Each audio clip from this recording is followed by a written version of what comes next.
This is an update, okay?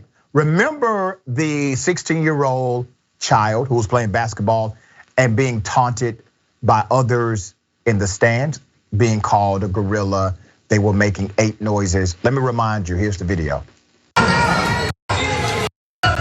Number 3.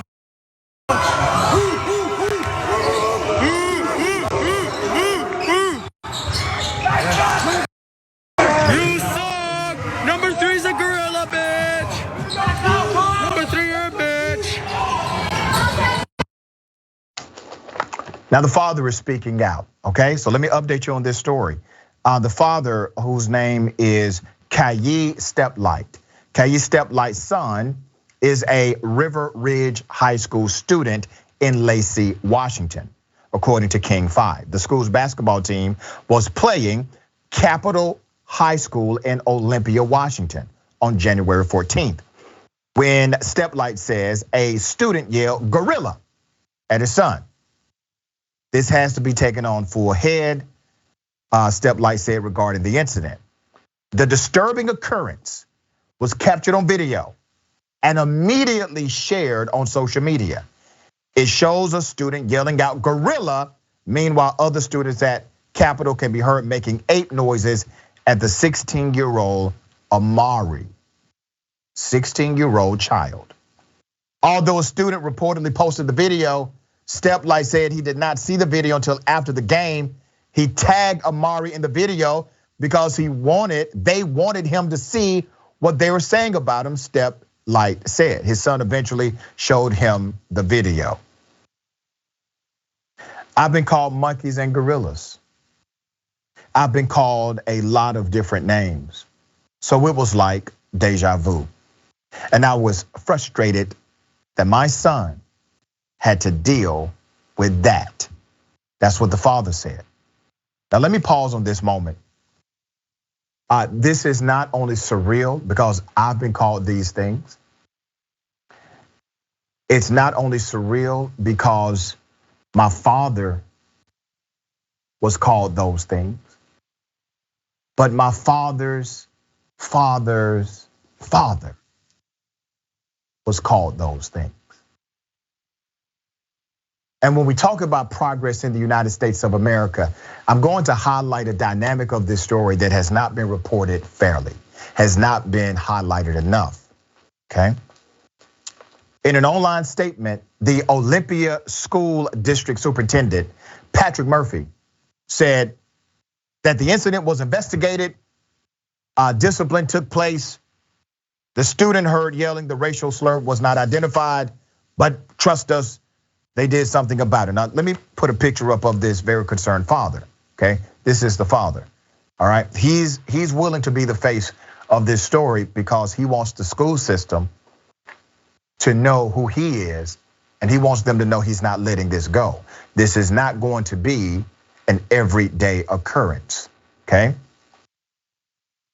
The school superintendent said also in a statement, "It is incumbent upon me to work with our school leaders and staff to ensure that when student actions cause harm, there is accountability, learning, and an opportunity to restore and make amends with those who have been hurt." That's what the statement said in part. So let me highlight some dynamics here that are important. Number one, to the superintendent, you don't know what the hell you're talking about. And so I hope this video gets to your email or inbox or something. Somebody tags you. Because in your statement, number one, you should have never released a statement online. You should have hopped your ass on a microphone in front of cameras and said very specifically what will not be tolerated in your district. But no, you told somebody to write up an online statement, post it on the school website, and that's it. That's what you did. First failure. Second, I didn't hear you talk about the culture of your institution. Because during this taunting, this racism at a school event, did one of your referees that works directly for your school system stop it and kick those audience members out? No.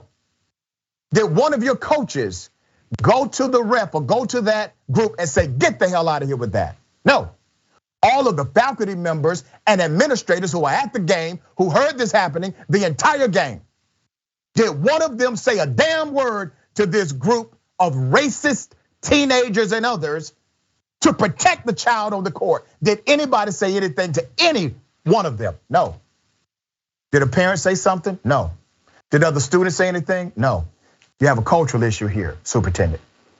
The fact that not one person in a crowded basketball game said one word to these students, and they were doing this to this young man the entire damn game. And big ups to this 16-year-old who continued to play basketball.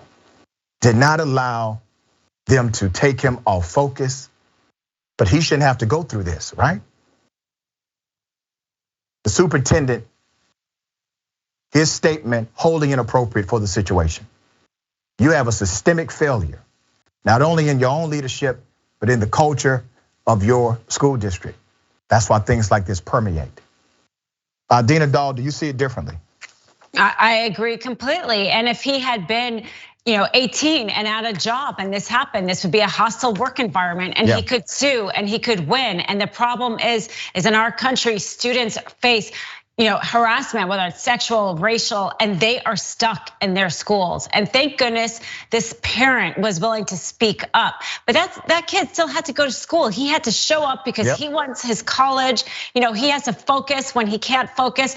And that's a real harm that isn't being addressed. And absolutely, the school, the district can do more. They know how to do these things. They could have discussions about these issues. They could have field trips. They could have reading requirements. So the statement was all platitudes. It showed that they were not really addressing this as seriously as they should.